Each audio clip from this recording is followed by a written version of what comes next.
ലളിത സഹസ്രനാമം, ലളിതോപാഖ്യാനം, ഈ രണ്ട് കൃതികളും ബ്രഹ്മാണ്ഡ പുരാണത്തിൽ അന്തർലീനമായി കിടക്കുന്നതാണ്. ബ്രഹ്മാണ്ഡ പുരാണം ഉത്തരഖണ്ഡം, 3 ഖണ്ഡമാണ്. പ്രഥമഖണ്ഡം, മധ്യഖണ്ഡം, ഉത്തരഖണ്ഡം. ഉത്തരഖണ്ഡത്തിൽ ലളിത സഹസ്രനാമ പ്രകരണമുണ്ട്. അതിൽ തന്നെയാണ് ലളിതോപാഖ്യാനവും കിടക്കുന്നത്. ലളിതാ സഹസ്രനാമത്തിന് 3 ഭാഗമാണ് ഈ പ്രകരണത്തിന്. ആദ്യത്തേത് ഉപക്രമം, രണ്ടാമത്തേത് സഹസ്രനാമം, മൂന്നാമത്തേത് അതിൻ്റെ ഫലശ്രുതി. അതിൻ്റെ ഫലശ്രുതിയിൽ പറയുന്നുണ്ട്, ദേവീപാസന ചെയ്യുവാനുള്ള, അതിൽ ആഗ്രഹം തോന്നുവാനുള്ള കാരണം എന്താണ്? ഈ ജന്മത്തിൽ ഒരു ദേവീഭക്തനായി മാറുവാൻ ശിവക്ഷേത്രത്തിലോ വിഷ്ണു ക്ഷേത്രത്തിലോ മുരുകക്ഷേത്രത്തിലോ അയ്യപ്പ ക്ഷേത്രത്തിലോ പോകാതെ എനിക്ക് കൂടുതൽ താല്പര്യം ദേവിയോട് തോന്നുവാൻ, അല്ലെങ്കിൽ ദേവീക്ഷേത്രത്തിൽ പോകുക, ദേവിയുടെ കീർത്തനങ്ങൾ സ്തുതികൾ പാരായണം ചെയ്യുക, ദേവിയുടെ മന്ത്രങ്ങൾ ജപിക്കുക, ഇങ്ങനെ എനിക്ക് തോന്നുവാൻ അല്ലെങ്കിൽ ഞങ്ങൾക്ക് തോന്നുവാനുള്ള കാരണം എന്താണ് എന്ന് ലളിതാ സഹസ്രനാമത്തിൻ്റെ ഫലശ്രുതിയിൽ പറയുന്നുണ്ട്. ഏന അന്യദേവതാ നാമ കീർത്തിതം ജന്മകോടിഷു തസ്യ ഏവ ഭവതി ശ്രദ്ധ ശ്രീദേവി നാമകീർത്തനെ. ഏന യാതൊരുത്തനാൽ അന്യദേവതാ നാമകീർത്തിതം, മറ്റുള്ള ദേവതമാരെ കീർത്തിക്കുക, കോടിക്കണക്കിന് കഴിഞ്ഞ കോടിക്കണക്കിന് ജന്മങ്ങളിൽ മറ്റ് ദേവതമാരുടെ നാമങ്ങൾ ഉച്ചരിച്ച് ആ ദേവതമാരെ ഉപാസിച്ചു കഴിഞ്ഞാൽ മാത്രമേ ഈ ജന്മത്തിൽ ദേവീപാസനയ്ക്ക് താല്പര്യമുണ്ടാവുകയുള്ളൂ. ഏന അന്യദേവതാ നാമകീർത്തിതം ജന്മകോടിഷു തസ്യ ഏവ ഭവതി ശ്രദ്ധ, ആ ഒരു വ്യക്തിക്ക് മാത്രമേ ശ്രദ്ധ ഭവിക്കുകയുള്ളൂ. ശ്രീദേവി നാമകീർത്തനെ, ശ്രീദേവിയെ എന്ന് പറഞ്ഞാൽ ദേവി, ശ്രീ ഭഗവതി, ഭദ്രകാളി, ഭുവനേശ്വരി, പാർവതി മുതലായ ദേവിമാരെ ഉപാസിക്കുവാൻ കാരണമാണ്. ആ മുൻ ജന്മത്തിലുള്ള ഉപാസനയുടെ ഫലമായി മാത്രമേ ഈ ജന്മത്തിൽ ഒരു ദേവി ഭക്തനായി മാറുവാൻ സാധ്യമാവുകയുള്ളൂ. ബ്രഹ്മാണ്ഡ പുരാണത്തിൽ ഉപക്രമത്തിൽ ഒരു ചോദ്യം ചോദിക്കുന്നുണ്ട്. ഹയഗ്രീവൻ എന്ന് പറയുന്ന ദേവതയും അഗസ്ത്യ മഹർഷിയും തമ്മിലുള്ള സംവാദ രൂപത്തിലാണ് ഈ ലളിതാ സഹസ്രനാമവും ലളിതോപാഖ്യാനവും നമുക്ക് കിട്ടിയിരിക്കുന്നത്. അശ്വാനന മഹാബുദ്ധേ സർവശാസ്ത്ര വിശാരദ കഥിതം ലളിതാദേവ്യഃ ചരിതം പരമാത്ഭുതം. അശ്വാനന മഹാബുദ്ധേ, കുതിരയുടെ തലയുള്ള അല്ലയോ ഭഗവാനെ. ഈ ഭഗവാന് കുതിരത്തലയാണ് ദേവതയ്ക്ക്. കഥിതം ലളിതാദേവ്യഃ ചരിതം പരമാത്ഭുതം. ലളിതാദേവിയുടെ ചരിതം, പട്ടാഭിഷേകം, ഭണ്ഡാസുരവധം, ത്രിപുരദഹനം മുതലായവ വിശദമായി എനിക്ക് അങ്ങ് പറഞ്ഞു തന്നു കഴിഞ്ഞു. ലളിതാ സഹസ്രനാമം മാത്രം എനിക്കങ്ങ് പറഞ്ഞു തന്നില്ല. ഇത് എന്തുകൊണ്ടാണ്? അശ്വാനന മഹാബുദ്ധേ, മഹാബുദ്ധിമാനായിരിക്കുന്ന അല്ലയോ ഭഗവാനെ, സർവശാസ്ത്ര വിശാരദ, എല്ലാ ശാസ്ത്രത്തിലും പാണ്ഡിത്യമുള്ള അല്ലയോ ഭഗവാനെ, ശ്രീ ലളിതാദേവിയുടെ ചരിതവും പട്ടാഭിഷേകം, ത്രിപുരസുന്ദരിയുടെ മന്ത്രം, പഞ്ചാക്ഷരി മന്ത്രം, ഇതിൻ്റെ രഹസ്യം, ന്യാസ സമ്പ്രദായങ്ങൾ, ഷോഡാന്യാസം മുതലായവ മുഴുവനും എനിക്കങ്ങ് പറഞ്ഞു തന്നല്ലോ. എന്തുകൊണ്ട് ലളിതാ സഹസ്രനാമം എനിക്ക് പറഞ്ഞു തന്നില്ല? 3 ചോദ്യമാണ് ചോദിച്ചത്. അങ്ങ് അത് മറന്നു പോയിട്ടാണോ? അങ്ങ് വേണമെന്ന് കരുതി എനിക്ക് പറഞ്ഞു തരാതിരുന്നതാണോ?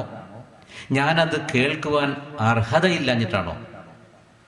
എനിക്ക് ലളിതാ സഹസ്രനാമം കേൾക്കുവാനുള്ള അർഹത, ആ ഒരു ക്വാളിഫിക്കേഷൻ എനിക്ക് ഇല്ലാഞ്ഞിട്ടാണോ അങ്ങിത് പറഞ്ഞു തന്നില്ലല്ലോ? അപ്പോഴാണ് ഹയഗ്രീവൻ പറയുന്നത്, ന ഷഠായ ന ദുഷ്ടായ ന അവിശ്വാസ്യായ കർഹിച്ചിത് ഇത് ദുഷ്ടന്മാരുടെ മുമ്പിൽ ലളിതാ സഹസ്രനാമത്തെ പറ്റി പറയാൻ പാടില്ല, ഷഠന്മാരുടെ മുമ്പിൽ പറയാൻ പാടില്ല, ദേവി ഉപാസനയിൽ താല്പര്യമില്ലാത്തവരോട് ഇത് പറയാൻ പാടില്ല. മാതൃഭക്തിയുക്തായ, അമ്മയോട് ഭക്തിയുള്ളവരുടെ മുമ്പിൽ മാത്രമേ ലളിതാ സഹസ്രനാമം പറയാൻ പാടുള്ളൂ. ഉപാസകായ ശുദ്ധായ ശ്രീ മാതൃ ഭക്തിയുക്തായ. പക്ഷേ ഭക്തിയോടുകൂടിയാണ് അങ്ങ് ചോദിച്ചത്, അതുകൊണ്ട് ഞാനിത് പറഞ്ഞു തരാം. രഹസ്യവും ഭക്തിയുള്ള ശിഷ്യനോട് ഓതണം ഗുരു എന്നാണ്. എന്ത് രഹസ്യവും ഗുരു ശിഷ്യന് പറഞ്ഞു കൊടുക്കണം. ഇവിടെ ഹയഗ്രീവൻ എന്ന് പറയുന്നത് ഗുരുവാണ്, അഗസ്ത്യ മഹർഷി ശിഷ്യനാണ്. ദ്രോണാചാര്യർ എന്ന് പറയുന്ന ഗുരുനാഥൻ്റെ മുമ്പിൽ, ദ്രോണാചാര്യർ ആധ്യാത്മിക ഗുരുവായിരുന്നില്ല, അസ്ത്രശസ്ത്രങ്ങളുടെ ഗുരുവായിരുന്നു. ദൃഷ്ടദ്യുമ്നൻ എന്ന് പറയുന്ന ശിഷ്യൻ ദ്രോണാചാര്യരുടെ മുമ്പിൽ പഠിക്കുവാൻ വേണ്ടി വന്നു. പാഞ്ചാലപുത്രനാണ്.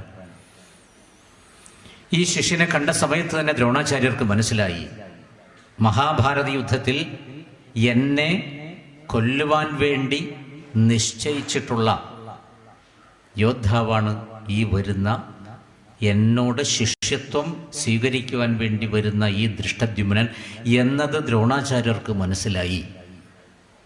എങ്കിലും ആ യുദ്ധവിദ്യയുടെ കലവറ മുഴുവനും തുറന്നു കൊടുക്കുകയാണ് ചെയ്തത്. ഗുരുനാഥനെ കൊല്ലുവാനുള്ള അസ്ത്രവിദ്യയും അതിൻ്റെ അകത്തുണ്ടായിരുന്നു. ഇതെല്ലാം പറഞ്ഞു കൊടുക്കുകയാണ്. ഒരു രഹസ്യവും ഗുരു ശിഷ്യന്റെ മുമ്പിൽ ഒളിച്ചു വയ്ക്കില്ല. ഇതാണ് ഭാരതീയ ഗുരുസങ്കല്പം. ആ ഭാരതീയ ഗുരുസങ്കല്പം തന്നെയാണ് അവിടെ ഹയഗ്രീവനും അഗസ്ത്യനും തമ്മിൽ നടന്നത്. അഗസ്ത്യൻ എന്ന് പറയുന്ന ആ മഹർഷിയുടെ ഗുണങ്ങൾ നമ്മൾ അറിയണം. അഗസ്ത്യൻ, അകത്തെ സ്തംഭനം ചെയ്തവനാണ് അഗസ്ത്യൻ. വിന്ധ്യപർവ്വതവും മേരുപർവ്വതവും തമ്മിൽ വാഗ്വാദമുണ്ടായി. മേരുപർവ്വതത്തിലാണ് ദേവന്മാര് വസിക്കുന്നത്, തപസ് ചെയ്യുന്നത്. വിന്ധ്യപർവ്വതം പണ്ട് കാലത്ത് ഈ പർവ്വതങ്ങൾക്ക് ചിറകുകൾ ഉണ്ടായിരുന്നു. സൂര്യചന്ദ്രന്മാർ മേരു പർവ്വതത്തെയാണ് പ്രദക്ഷിണം വയ്ക്കുന്നത്. ഇത് വിന്ധ്യന് സഹിക്കാൻ പറ്റുന്നില്ല. അങ്ങനെ ചിറകുകൾ പൊക്കി സൂര്യചന്ദ്രന്മാരുടെ ഗതി തടഞ്ഞു. സൂര്യചന്ദ്രന്മാരുടെ ഗതി തടഞ്ഞ സമയത്ത് ലോകഗതി തടയപ്പെട്ടു.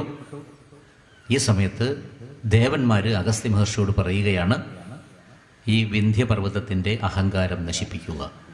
അങ്ങനെ ആ പർവ്വതത്തിൻ്റെ അകത്തിൻ്റെ അഹങ്കാരത്തെ നശിപ്പിച്ചതുകൊണ്ടാണ് അഗസ്ത്യൻ എന്ന് പേര് വന്നിരിക്കുന്നത്. ആദിത്യ ഹൃദയമന്ത്രം ശ്രീരാമചന്ദ്രസ്വാമിക്ക് ഉപദേശിച്ചു കൊടുത്തത് അഗസ്ത്യ മഹർഷിയായിരുന്നു. ഒരു ശരം ശ്രീരാമചന്ദ്രസ്വാമിക്ക് കൊടുത്തിട്ടുണ്ട്. ഒരു വിശേഷപ്പെട്ട ഒരു അസ്ത്രമാണത്. ആ ശരം തൊടുത്ത് ഒരു അസുരനെ കൊന്നുകഴിഞ്ഞാൽ അസുരന്റെ ശരീരം പിളർന്ന് ഈ അസ്ത്രം പുറത്തുപോയി സമുദ്രത്തിൽ പോയി കുളിച്ചതിന് ശേഷം അസ്ത്രം തിരിച്ചു വന്ന് ആവനാടിയിൽ വരുന്നു. ഇങ്ങനൊരു അസ്ത്രം ശ്രീരാമചന്ദ്രസ്വാമിക്ക് അഗസ്ത്യ മഹർഷിയാണ് കൊടുത്തത്. 14 ശ്രീചക്രോപാസകന്മാരിൽ ഒരാളായിരുന്നു അഗസ്ത്യ മഹർഷി. അഗസ്ത്യ മഹർഷിയുടെ ഭാര്യ ലോപാമുദ്ര. ആ ലോപാമുദ്രയും ശ്രീചക്രോപാസകയായിരുന്നു. അഗസ്ത്യഗീത, അഗസ്ത്യ സംഹിത, ശിവസംഹിത, ദ്വൈത നിർണയതന്ത്രം എന്നീ ഗ്രന്ഥങ്ങളുടെ രചന അഗസ്ത്യ മഹർഷി ചെയ്തിട്ടുണ്ടായിരുന്നു. അഗസ്ത്യ മഹർഷി ലോകപര്യടനം നടത്തവേ കാശ്മീരിൽ നിന്നും കേരളത്തിലേക്ക് നടന്നു വരികയാണ്. തീർത്ഥാടനം ചെയ്തുകൊണ്ടിരിക്കുന്നു. ക്ഷേത്രങ്ങളെല്ലാം ദർശനം ചെയ്യുന്നു. പുണ്യസ്ഥാനങ്ങളെല്ലാം ദർശനം ചെയ്ത് വരുന്ന സമയത്ത് കാഞ്ചീപുരത്തെത്തി. കാഞ്ചീപുരത്ത് കാമാക്ഷി ദേവതസ്ഥാനം. അവിടെ ശിവൻ, വിഷ്ണു, ദേവി 3 ദേവതമാരാണ് ഉള്ളത്. 3 ദേവതമാരെയും പൂജിച്ചു. അവിടെ തീവ്രമായിരിക്കുന്ന തപസ് ചെയ്തു. ഈ സമയത്ത് വിഷ്ണു ഭഗവാൻ ഹയഗ്രീവ രൂപത്തിൽ കഴുത്തിന് മുകളിൽ കുതിരത്തലയും കഴുത്തിന് താഴെ മനുഷ്യരൂപവും ധരിച്ച ഒരു ദേവതാ സങ്കല്പത്തിൽ അഗസ്ത്യ മഹർഷിയുടെ മുമ്പിൽ പ്രത്യക്ഷപ്പെട്ടു. എന്ത് വരമാണ് അങ്ങയ്ക്ക് വേണ്ടത്? അങ്ങയുടെ തപസ്സിൽ ഞാൻ തൃപ്തിപ്പെട്ടിരിക്കുന്നു. 108 പുണ്യക്ഷേത്രങ്ങളിൽ ഒന്നാണ് ഈ കാഞ്ചീപുരം ക്ഷേത്രം. ശിവൻ, വിഷ്ണു, ദേവി 3 ദേവതമാരാണ്. ഹയഗ്രീവ ആ ദേവത പ്രത്യക്ഷപ്പെട്ടത് 4 കൈകളോടുകൂടിയാണ്. ശംഖ്, ചക്രം, അക്ഷമാല, പുസ്തകം. വിജ്ഞാനത്തിൻ്റെ മൂർത്തിയാണ് ഹയഗ്രീവൻ.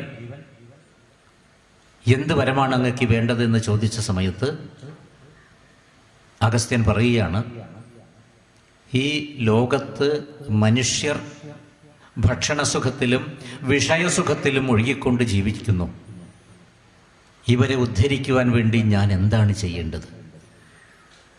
അപ്പോൾ ഹയഗ്രീവൻ പറഞ്ഞു, ഈ ചോദ്യം തന്നെ എന്നോട് പരമശിവനും ചോദിച്ചിട്ടുണ്ട്, ബ്രഹ്മാവും ചോദിച്ചിട്ടുണ്ട്, ദുർവാസാവ് മഹർഷിയും എന്നോട് ഇത് ചോദിച്ചിട്ടുണ്ട്.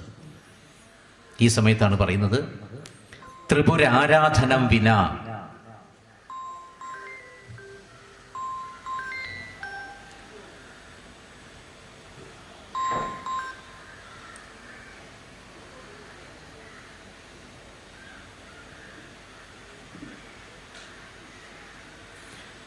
ത്രിപുരസുന്ദരിയെ പൂജിക്കാതെ ഈ ജന്മത്തിൽ നിങ്ങൾക്ക് ഗതി കിട്ടുകയില്ല.